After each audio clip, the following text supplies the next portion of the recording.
Thanks, David. And it is really amazing. I was telling Johanna in our introductory session that I can't believe I've been involved with brand innovators in some capacity for roughly a decade. Yep. I think it's outlived some cars, it's outlived some phones for sure, it's outlived some laptops. It's a great community, and I'm thrilled to be here today. Well, you are a true brand innovators OG. I can't say there are not a lot of guys or women in our community at this point who predate me. But you're one of them. So we're thrilled to have you here, Adam. Johanna, we're so happy to have you joining us and moderating. So I will turn the virtual stage over to you both, and I'll be back in a little bit when you guys wind down. So take it away. Thank you so much, David and Adam. Great to see you again. It's such a pleasure to be here. I'm Johanna Mayer-Jones. I'm the SVP of Partnerships at The Atlantic, and we're also really pleased to be a member of this very special community. Actually, you know what, let's go completely off script and off the planned questions. And actually, Adam, I'd love to hear, what do you think it is about brand innovators that makes it such a special community, and why is that so important at the moment? And then we'll switch into your career and your industry and the future trends. But seeing as we're opening up today and Brand Innovators is hosting us, let's give them a little bit of airtime as well. Well, I think it's key that you use the word community. Right? Many of us have probably attended a conference or we've watched a panel or tuned in for a webinar, and you're there and then you're gone.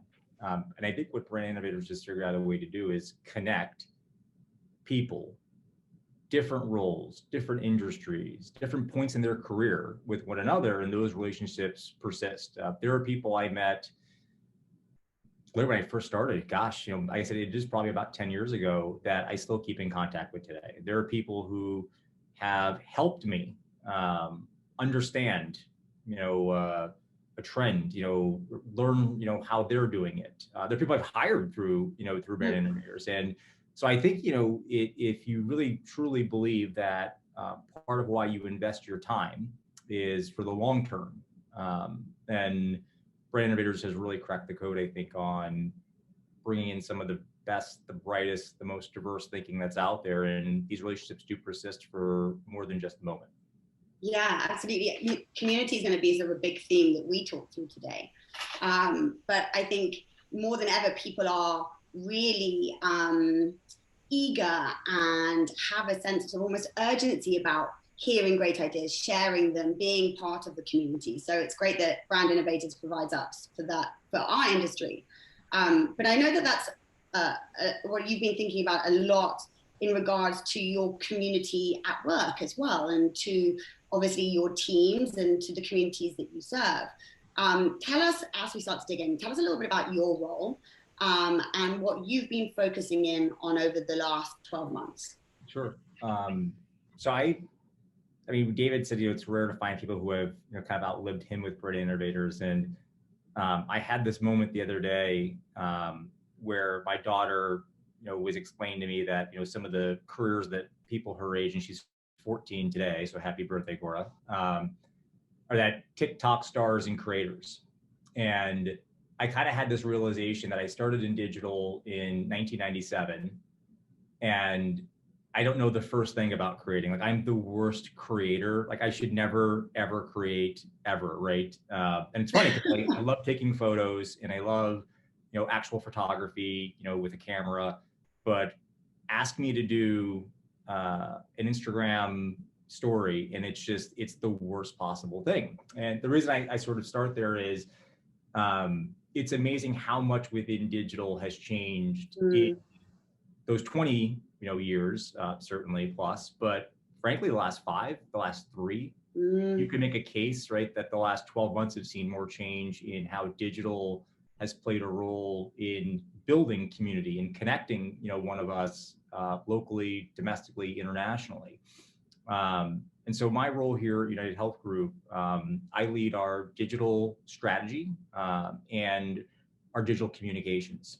And what I've come to realize in being here for the last almost 4 years is so much of communications starts to look like marketing in 2020 and 2021 than it ever has before. If you think about organizations a decade ago, marketing and communications worked together, but really, I felt like worked problems and worked solutions complementary, but oftentimes in really different ways, right? The sophistication and measurement in traditional communications a decade ago would have been about, earned media pass along or, theoretical readership rates, maybe some sentiment in there. And now you think about the sophistication in communications, it looks so much more like marketing than it ever has before, right? It's about audiences, and it's about the right content and the right channel and the right moment and how to tell a story. And so it's been such for me, a phenomenal experience being able to join this organization 4 years ago, staying within the healthcare space and getting to see all the incredible work that our team members do globally.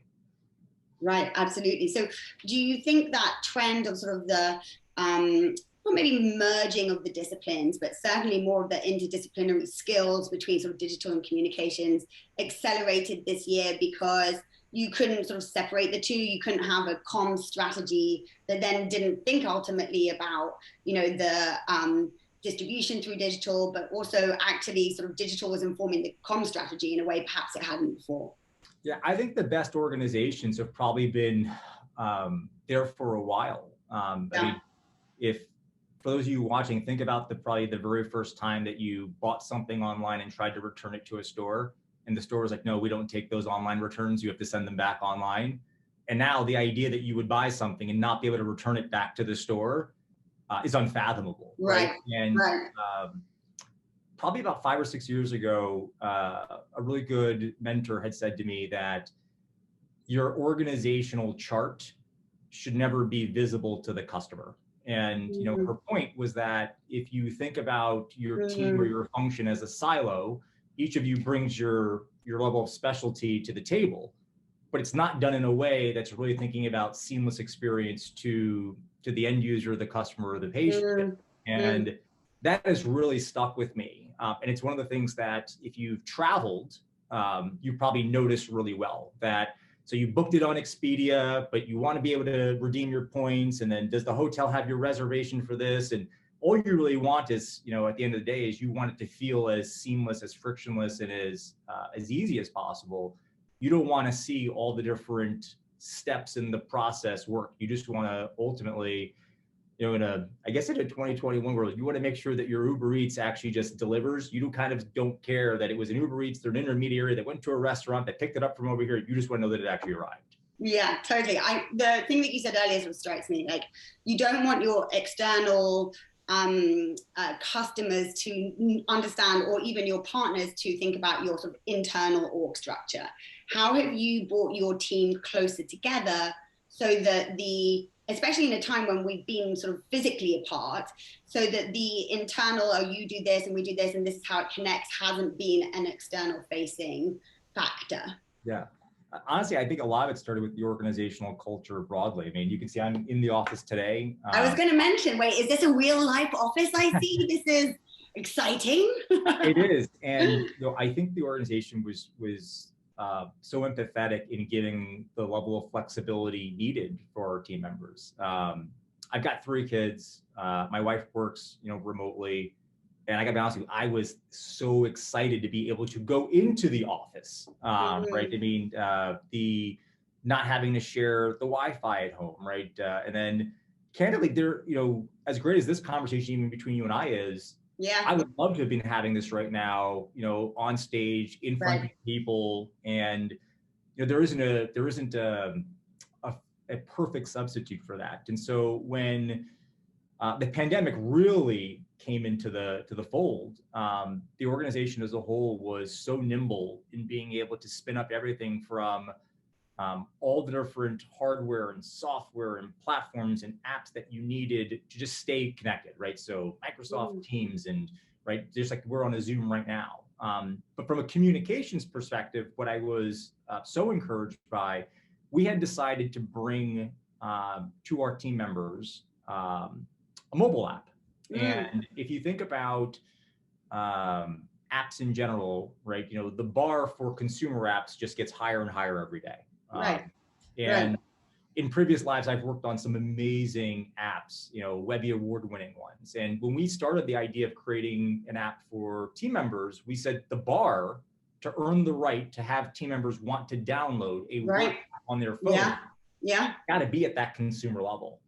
And it played such a valuable role in keeping team members informed, connected, inspired, engaged. And I only use that as an example because the ecosystem of communication tools to keep a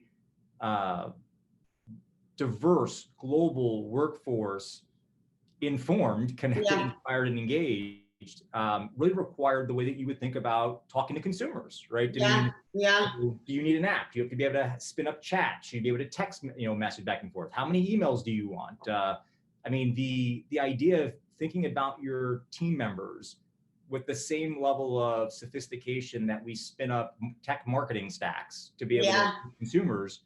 To be honest with you, I think that to some degree you could argue they should be one and the same, right? Why do you think perhaps they weren't before? Because we sort of took the in-person community and sort of in conversations for granted, or is there anything in addition to obviously the remoteness of the pandemic that accelerated that trend around internal comms? Yeah, I do think that the pandemic for almost every organization just expedited so many different roadmaps and brought about a number of new capabilities and possibilities. And so I don't think we were immune to that by any stretch. But what I think was what allowed us to move as quickly as we did. I think the organization has always been nimble and restless. And if you're thinking in 3-year, like if my team was thinking in 5 and 10-year roadmaps, but we weren't focusing also on the adjustments that are going to be needed in the next 6, 12, and 18 months, it's great that you've got the long-term idea, but I think we've all seen that long-term plan often gets turned upside down because there's a once-in-a-lifetime global pandemic. And so I think the fact that we were always nimble in thinking 6, 12, 18-month cycles internally did help us adjust incredibly quick. And then I think you saw the very best of so many of our team members and organizations. Going back to the mobile app, which I would tell everyone, check it out. You can't download it and use it, but I think you can see a lot of the user feedback in the app stores. It's called Spark with a Q, SPARQ. It was informed by team members. It was designed by in-house creative staff. It was developed by our in-house engineers. And if you think about that diversity in skill sets to bring something like that forward, now think about being able to nimbly adjust to a complete change in work style. You have some of the best and brightest people here that India lived to have. Totally. One more question on the app, and then by the way, I see lots of questions coming in from our audience, which is exciting. We'll make sure we get to them as well. For other leaders that are thinking about building out their own sort of internal comms app and using this as way, I think you have something like 320,000 employees. Correct me if I'm wrong on that number. What type of everyone came together? It's got lots of different information on it, but what type of content are you seeing that people are really gravitating towards from an internal perspective? And I guess my next question is, has that influenced then perhaps your external comm strategy as well, given that at the end of the day, your customers and your employees are people going through the same crisis? Yeah, so I'll start there at the end. The fact that our employees, our team members, are going through the exact same challenges, struggles, and challenges that our members, our customers, our colleagues, right, our partners are. And I think for a lot of people, certainly for me, and I think our team here, you saw that converge, right? We have 330,000 team members. We have frontline doctors, nurses. And so when you think about, the pandemic, you have people who are truly on the front line, right? And you have to take into consideration that, their priority is helping the people we care for and staying safe, right? And so while yes, I would love them to open up, the email we send, or, check out this phenomenal article about some of the great work that's going on in one of our offices in another state. The idea that you'd get everyone to engage the same way, right? I think we quickly realized it was going to take back to sort of that ecosystem. It was going to take an ecosystem to actually make that happen. And when you said like what content, I think you saw a lot of similarity, that, with team members there, we were all looking for, I think, positive stories. To be honest with you, I think the thing I wish happened more often in the world was that the acts of kindness and the positive stories took off as fast as, the negative stories do. And it was clear that our team members were, they were so, I think, emotionally invested in seeing all the good that the organization as a whole was trying to do in the face of the pandemic. And so I think you also did start to see some of that play externally, just broadly, not just UnitedHealth Group, but I think, right, I mean, there were so many amazing moments where we celebrated frontline, clinicians in healthcare in a way that we've never done as, as a society. Right. And rightly so. Rightly so. Right. 100%. Exactly. Yeah. Did your one of the sort of changes in the ecosystem, something that you mentioned, a question that's popped in here, which is sort of what sort of channels perhaps did you use, or different tactics perhaps that you hadn't sort of played with beforehand? I want to definitely talk a little bit more about how you're elevating the amazing work that the frontline workers that are part of your community are doing. But before we kind of get to that, let's just, you build an app, your employees were coming to the app and engaging with it, was playing a different type of role for them. What about then externally? How were you how did your external channels sort of change, or what did you maybe test that you hadn't used beforehand? Yeah, so I think that, what became, when I said like we started to realize that employees and team members, in a good way, acted really similar to the external audiences that we want to communicate with. I don't think there was so much what I might say, Johanna, as a wholesale adjustment to things, but I think we were faster than we've ever been before in getting content out. That the content that we created was more human. It was more real. Because honestly, sometimes it was coming directly from, from a frontline staff person, right? I mean, I'm not sure if everyone remembers, but in the very early days of the pandemic, you had a lot of frontline staff who were taking photos of the conditions and just telling people, listen, like, stay home, be safe, right? This is what we're dealing with, right? Stay home so that, frankly, we can keep, people safe. And so when you think about the content, the idea of the perfectly polished, retouched image, right? Which may take a week to produce, versus this very authentic and immediate and eye-opening and raw, sort of, piece of content. Candidly, that's the stuff that started to resonate. Totally. Right? And I think it was great to see, I think, across all audiences, the emphasis being put on wanting to hear those great stories.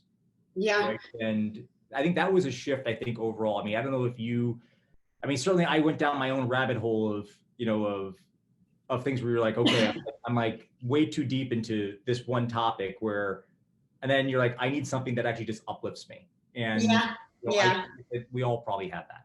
Well, I think that the role that brands have played in the last year, and specifically, obviously, brands that are involved in the healthcare industry, in keeping people informed and educated, but then also inspired and uplifted, has definitely evolved and become more significant. Use the word authentic, and the stories and the content that we're using really had to be or authentic and credible, because ultimately you were representing frontline workers and you sort of had this role to play. It led me to the question, and you and I were talking a little bit about sort of purpose-driven marketing and how have brands' roles changed, perhaps. Talk to me a little bit about how, this is a question that's coming from one of the audience as well, so it's clearly on everyone's mind, but sort of what's the change in business of brands, perhaps, as a result of COVID, and how do you think if in the last year you've had a sense of urgency in the comms and authenticity and important stories to be telling, how does that continue? And does that continue? So the question is sort of really, what is the role of brands now, and how will their roles continue to evolve? Yeah. So I'm gonna answer that in a slightly different way than I think you're asking, but I hope that I'll steer you back if you go, of course. Please do. I think if you look at some of the best brands and some of the best ads, and it's amazing that, like, for a portion of us, we actually do like watching ads. I mean, I don't know about you. I mean, if we ever get back to movie theaters, I mean, let's be honest, we thoroughly enjoy getting there promptly so we can see the trailers. And the trailers are just ads, right? I mean, but some of the best ads, I think some of the best brands have figured out a way to intersect. I think you said purpose, but I would say purpose, passion, and then product, right? And there's a team member on my team, and years ago he created a brand, and it was focused on clothing in athleisure for the LGBTQ plus community. And it was something that he was passionate about. It was something that was very personal. And he had shared something just the other day, a couple of weeks ago on LinkedIn.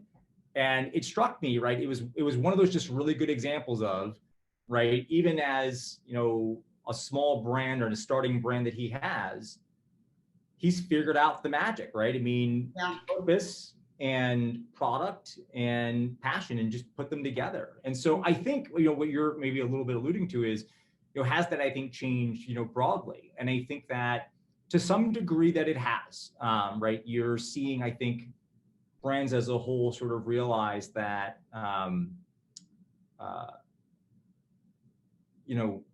revenue first, and then sort of purpose at the end, is not satisfactory. Right. And I don't think it's just not satisfactory to customers, it's not satisfactory to your team members. And so part of why I joined United 4 years ago, the mission I thought was audacious, to make the healthcare system work better for everyone. Yeah. And wow. Like, I mean, like everyone. And just a small little thing to have an ambition again. But that ambition, I think fuels people. There are people, when I look at our early careers interns come through, one of the things that we have a few different, like, I feel like Instagram worthy walls in the facilities. And one of them has just the mission spelled out. And the number of, I think, early careers team members, right? You're talking 20-year-olds, 19-year-olds, right? Sophomores and juniors in college, who that really does speak to them, blows me away. And it really, for me, it validates, all the reasons that I chose to come to United. And so I think those stories, Johanna, I think the way that storytelling has evolved, certainly starts to make sure that what you're including and what you're saying delivers on purpose and values and mission. And there's also something really nice there about, like, or not just thinking about what's my external purpose, but almost sort of really looking internally first. Why are people coming to work for us? What's the role that we're playing? How are we advancing this industry? And then using that to build on your sort of marketing, external purpose-driven positioning as well. So that, again, back to that word that we used earlier, which is so it's truly authentic. And you're not sort of saying one thing to your external constituents and then another thing internally, but right from the interns and as to why they're picking United and why they're choosing United, all the way through to the very end of those that are in the community, being able to connect back, the bigger purpose. And you, like you said, that's an audacious goal to make healthcare better and to improve it for everyone. How have you, switching gears slightly from sort of marketing to the healthcare industry, what an insane year really it has been, but we're under the umbrella of digital transformation. Tell us a little bit about how the healthcare industry has really been impacted and sort of the adoption perhaps then of digital transformation, if you will, specifically for United. Yeah, so I think it's interesting, the phrase digital transformation and what Right. it is meant. Honestly, It's all-encompassing digital transformation. right. I mean, there are external consultancies that specialize in digital transformation. Yeah. I took a role years ago at Campbell Soup, and part of it was digital transformation, right? And the real question was like, well, what does digital transformation mean? And for some, it's supply chain, right? For some, it's thinking about consumer connection, right? Some of it has to do with data, right? I mean, it's such a wide and all-encompassing term. And when I think about for the member, the consumer, the patient, the employee, like what does an actual digital transformation mean? And I think what we saw the last 12 months, 14 months, telemedicine. Right. I mean, it exploded and out of necessity, right? I mean, my mom will be 65 in June. I don't know if she wanted me to share that, but she'll be 65. That's too late now. She's visiting you as well, isn't she? You're in trouble later if she's watching this. And when I think about digital transformation in healthcare, she has virtual doctor's visits every 4 months.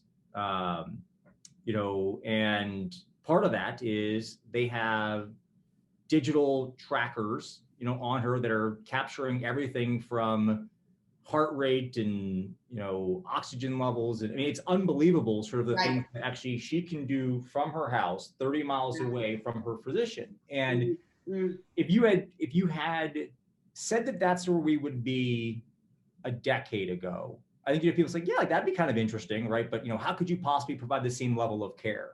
And I saw in the Q&A, one of the questions was sort of around data. It's amazing with what people can connect with their physician now is unbelievable. And more so than anything, what I was personally glad to see happen over the last 12 months of the pandemic was, I think, a broader acceptance for mental health.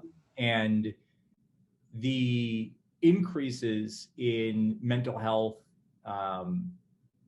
virtual care, were just unprecedented.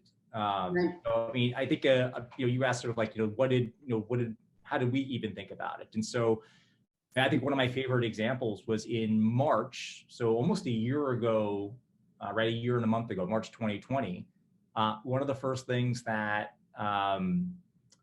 was offered, Sanvello, which is a United Health company, and they specialize in telemedicine, specifically mental health. And one of the first things that we did was we made it free access. And we sort of realized that mental health and being able to get that type of mental health care that you may want was going to be impacted and challenged. And so when you said, so again, sort of purpose, you have to think about the whole person. And I look at that as just one of many examples that, this is the right thing to do. This is how you make the healthcare system work better for everyone.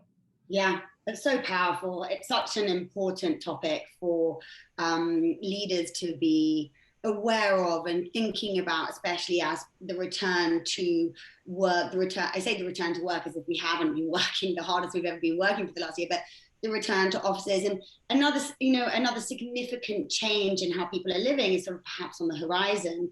Mental wellness at work, how making that app free, maybe training leaders. How else are United thinking about that conversation as it regards to both, their companies, but also their employees? I've sort of felt like with respect to leadership that we've been more conversational in the best possible way. We've been more, I think, willing to listen, right? And not that we'd ever listened before, but I just think that, more than ever, right? I mean, when you think about what's in front of you, this challenge and how people are impacted, right? I mean, you had team members who had school districts closed, right? So now you're not just working from home or transitioning to work from home. You also have two kids at home who also are now in some mix of virtual care, virtual school and virtual care. And I think that we listened, and we tried to offer as much optionality, to ensure that our team members felt supported, that our team members felt like we were hearing them, that we were seeing them, that we were taking into account the challenges that they had. And again, I go back to, right, treating your team members the way that you would treat your customers or your patients or your members.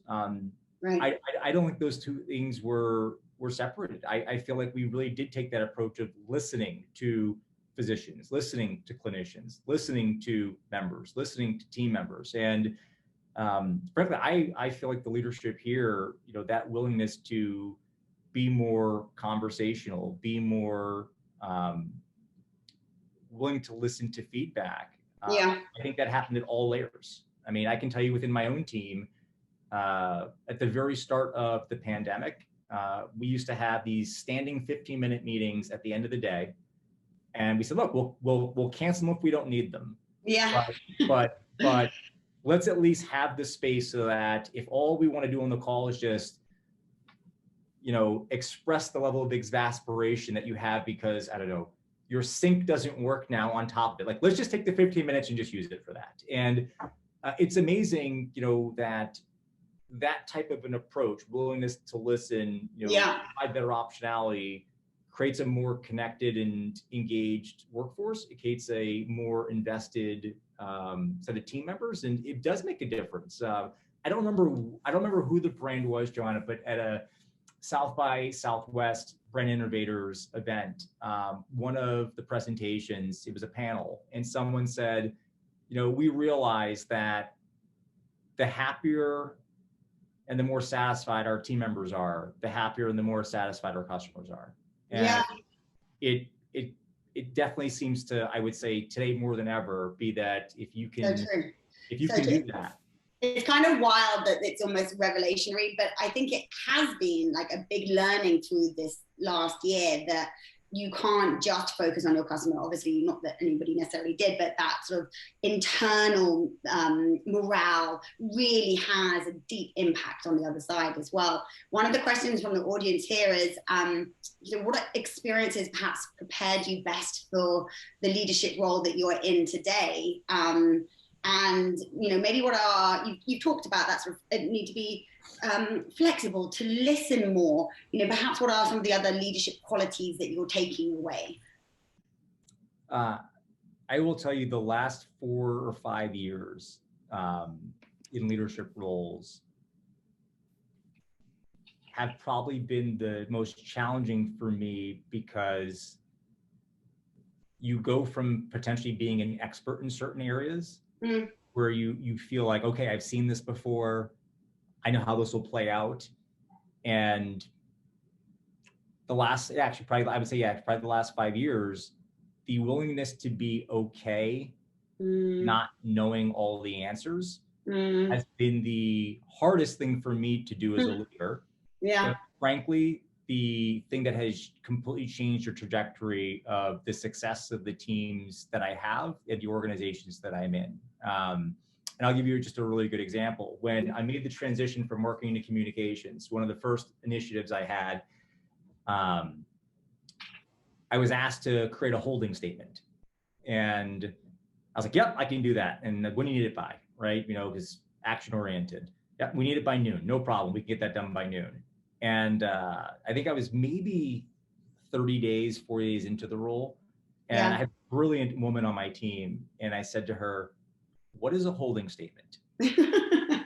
And she said, you know what a holding statement is. And I was like, I probably do, but I've probably never heard it called a holding statement. And people who have, worked in nothing but PR agencies, of course they know what it is. Yeah. Listen, it's a really tight, succinct statement that this, and it conveys this. And it's the thing that we would use. I was like, oh, I know exactly what that is. I just didn't know it was called a holding statement. But 15 years ago, I wouldn't have been comfortable asking that. I would have just Googled it and then come up with my own version of it. And I think you have to be okay not being an expert. When I was at my previous role prior to joining United, I had probably one of the smartest women I had ever worked with on my team. And I'd taken on a combination of teams, things that I knew really well and things I knew nothing about. And I remember the first meeting, I got to meet the new team, and I was thinking about that meeting. And I was like, you know what, I'm just going to go in and just be as authentic and honest and raw. And I said, look, I don't know a lot about the specialties within our team here. I don't know. I'm not the world's expert on affiliate marketing. I'm not the world's expert on this. I just get the whole entire, I was like, but I'm really good at listening.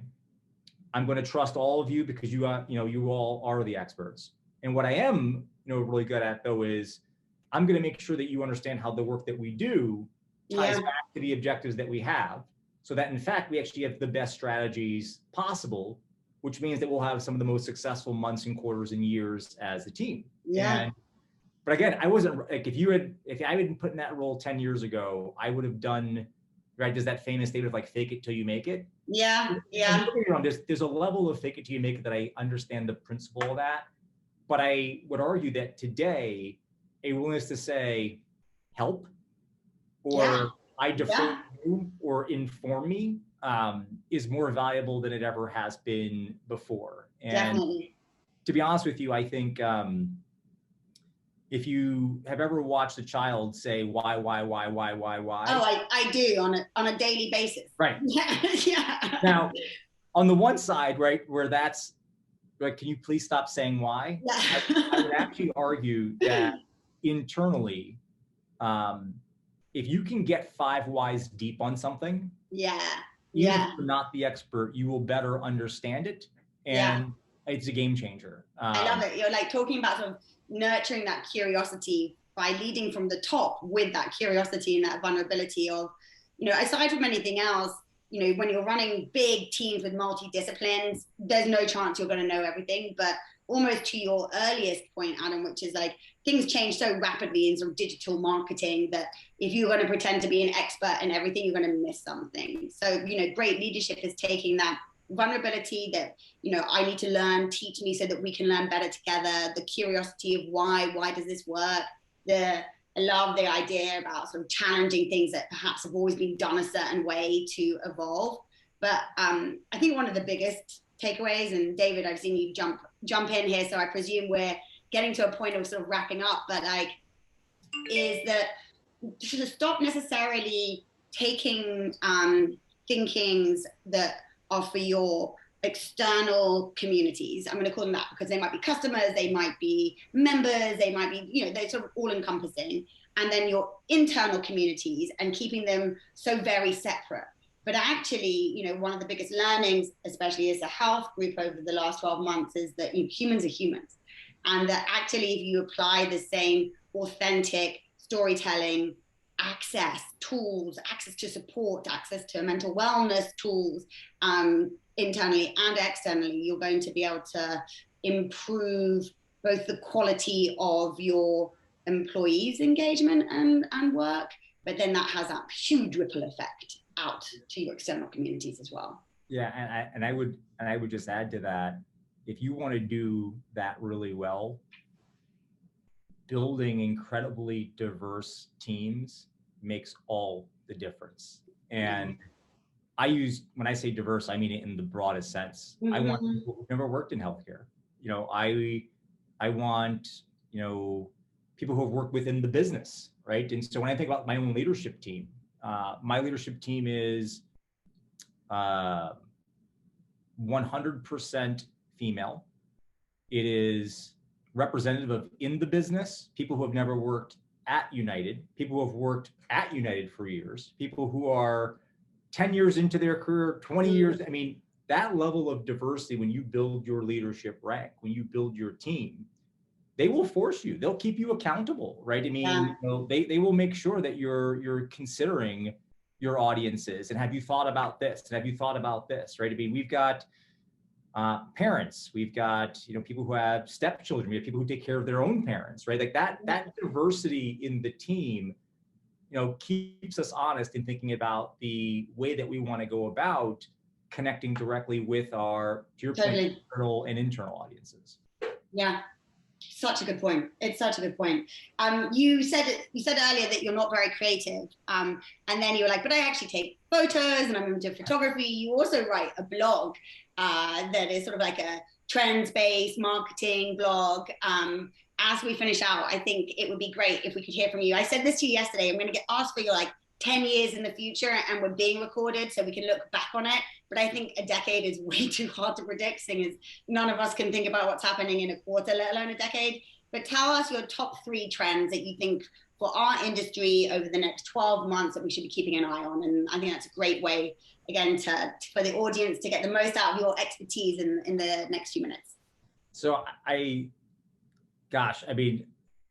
think the first one is, I think we're going to see a flip in how real estate is used. And I use real estate, I'll come to this in a second, for experiences, right? So the idea of going to the movie theater was watching the movie first and everything else second. And if you actually look the last 5 years or so, and if you've gone to some of those theaters that have like amazing restaurants in the theater, they've got like phenomenal bars in the theater, I think you're going to start to see something like that shift, right? Where the purpose of going, where like the movie is secondary, but the idea the experience is first. Yeah. And so that's just one, I think, vertical, example. But I think you may see some of that change, broadly. David, keep me honest. I think it was a couple years ago where we had the Brooklyn Nets and a few other sports teams on a panel, and they talked about how they had to figure out a way to bring the experience to the seats in addition to what was happening on the court.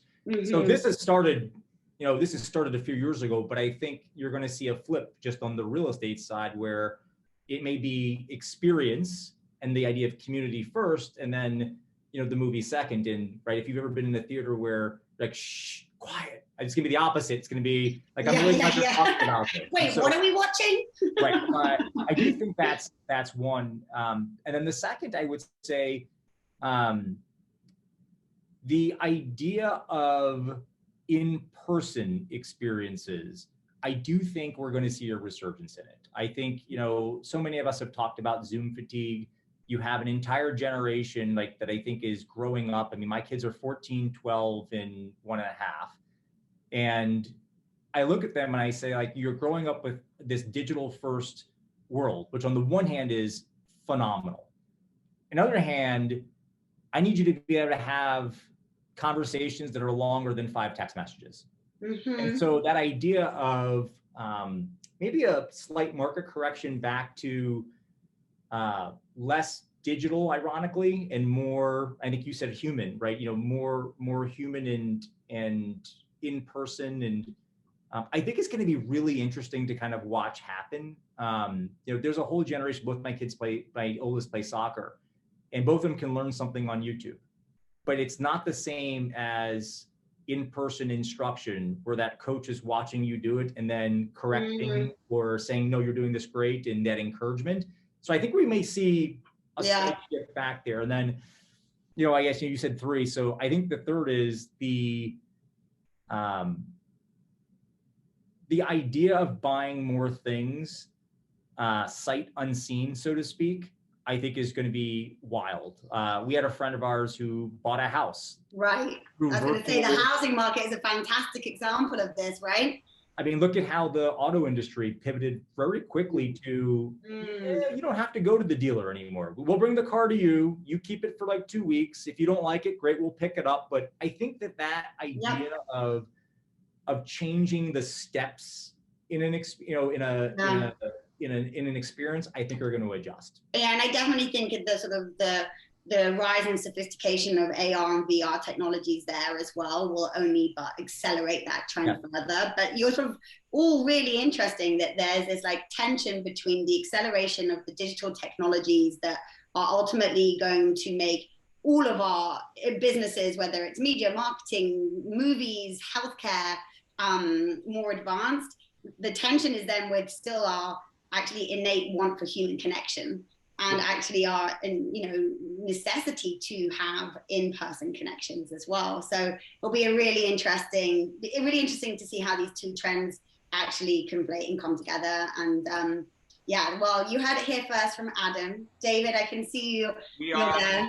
We're a little bit over time, so right. I wish I could let you keep going, but we got some more great speakers coming up. So we'll have to put a pin in it and just schedule part 2. We'll have you guys come back and keep. Anytime. I'm sure. Thank you. Can come up with 7 more predictions for the next decade. We'll just make it 10 for 10 and make a Next year we'll do the decade forward ones. Really, we have our 10-year anniversary coming up in June, and that's actually the entire theme for one of the days of it is the next 10 years in marketing, right? What is it going to look like in that kind of in that world? And a lot has changed. You guys touched on so many amazing topics, from purpose to data to communities to team building and leadership. I loved it.